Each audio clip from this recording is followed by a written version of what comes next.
Welcome to this explainer. Look, we all spend way too much time obsessing over the exact mechanics of making money, don't we? But the data on wealth creation actually flips the script entirely. So we're going to do something a little different today. We are going to start right at the finish line. I'm going to give you the ultimate paradigm-shifting conclusion about wealth right up front, and then we're going to work our way backwards. And honestly, here is the absolute best part of this whole thing. This secret is completely free. So think about this for a second. What if the biggest difference between the rich and the poor literally had nothing to do with money? I know, it sounds incredibly counterintuitive, but what if we took natural talent out of the equation? What if we completely removed luck? And what if we even stripped away formal education? What's actually left? Because the source data reveals this really fascinating truth. Two people can wake up in the exact same city, work the exact same number of hours, and yet, a decade later, they are living entirely different lives. And the deciding factor? It's not actually what's inside their wallets.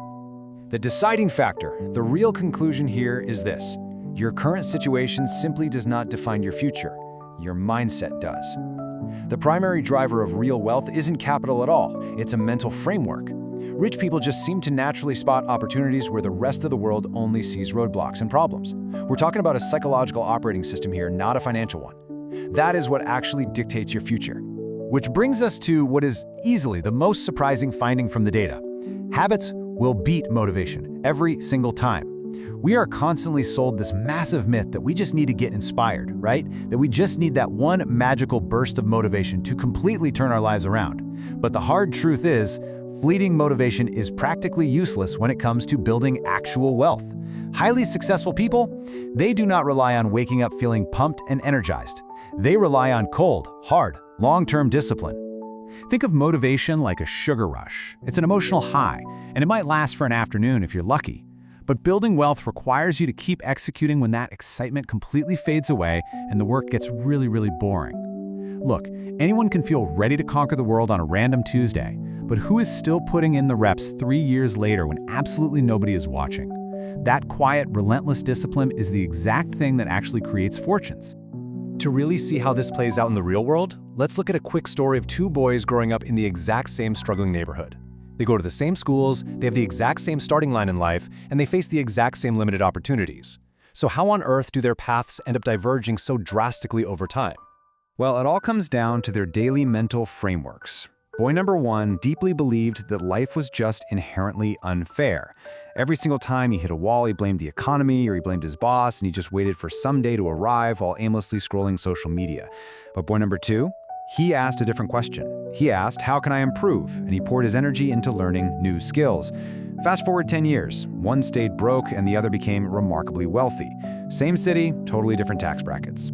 So, I want you to ask yourself a really tough question right now. Are you trying to look rich, or are you actually trying to buy a freedom? Because most people out there are grinding away just to work for money. But that wealthy mindset we talked about, it forces money to work for them. It's a fundamental choice.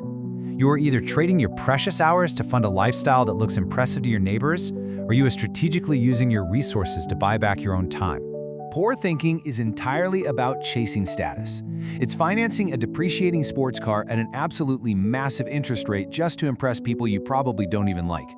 Rich thinking, on the other hand, chases freedom. The wealthy treat money merely as a tool for independence. It's not a billboard for their ego. They aren't trying to look the part, they are laser-focused on securing an exit strategy. And to get that exit strategy, what they actually buy are assets. Now, an asset is simply an investment, a skill, or a business that produces more money for you. While the masses are spending years and years trying to figure out how to squeeze a slightly higher salary out of a day job, wealthy people are spending those same years learning how to own more. Ownership completely changes the math. They acquire things that just consistently put cash right back into their pockets. Now, obviously, acquiring assets and building actual wealth involves taking risks. So how do wealthy thinkers handle failure?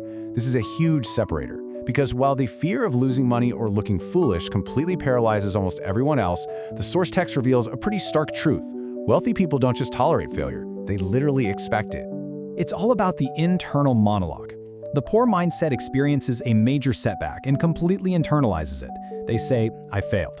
I guess I'm just not good enough. They treat failure like it's a permanent identity. But the rich mindset?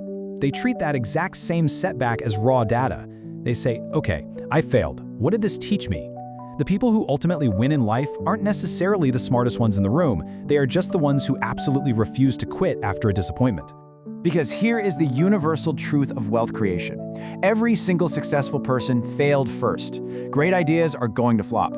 Investments are absolutely going to zero sometimes. Entire businesses will fold. The distinguishing factor isn't flawlessly avoiding those failures. It's adapting and learning from those exact losses instead of just packing up and walking away at the very first sign of friction. And that kind of resilience directly shapes how they view time. Think of it like this. Wealth is a tree. It does not grow overnight. Our entire society is deeply, deeply obsessed with fast money, viral success, and instant gratification. But real, lasting wealth requires deep roots. It requires patience and time to weather the storms. If you are constantly uprooting your tree every single week just to check on how the roots are doing, the tree dies. Planting that tree requires a deeply unsexy system. It goes like this. Small habits lead to small investments, which result in small improvements and eventually compound growth. There are no massive bet-it-all-on-black leaps here. There are no overnight jackpots. Successful people build these quiet systems that prove massive fortunes are almost always created really, really slowly through tiny, methodical steps. And the math on this undeniably favors patience. If you're constantly chasing fast shortcuts, your growth stays completely stagnant because you're essentially just starting over at zero again and again. But if you focus on improving just 1% every single day, that creates a totally transformational curve. Over years of repeated, boring habits, compound growth finally takes over and literally does all the heavy lifting for you. Of course, that patience gets tested the absolute most when things go wrong, like during an economic crash. When the market tanks, the masses panic. They make entirely emotional decisions, and they systematically destroy their own wealth. But the wealthy?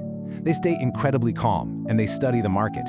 They understand that economic downturns are often the greatest wealth-building opportunities in human history, but only if you manage to keep your emotions out of the driver's seat.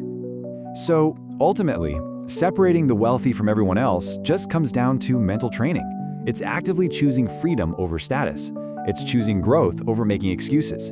It's prioritizing ownership over mindless spending, and it's favoring the long-term over short-term pleasure. It is a complete and total rewiring of how you perceive your resources and your relationship with money. Which brings us right back full circle to the most empowering takeaway from all of this data. You do not need to be born rich to think rich. As we established right at the beginning, the biggest difference isn't the money itself, it's the mindset. And the absolute best part of this whole equation is that adopting this life-changing shift in perspective costs you exactly $0. You simply have to make the conscious decision that you refuse to stay the same. Because look, 10 years from now, you are absolutely going to say one of two things. You're either going to say, man, I really wish I started, or you'll say, I am so glad I never gave up. That is the harsh reality. The time is going to pass anyway. Remember, your current situation does not define your future. Your mindset does. So looking at those two options for your future self right now, which one are you going to choose?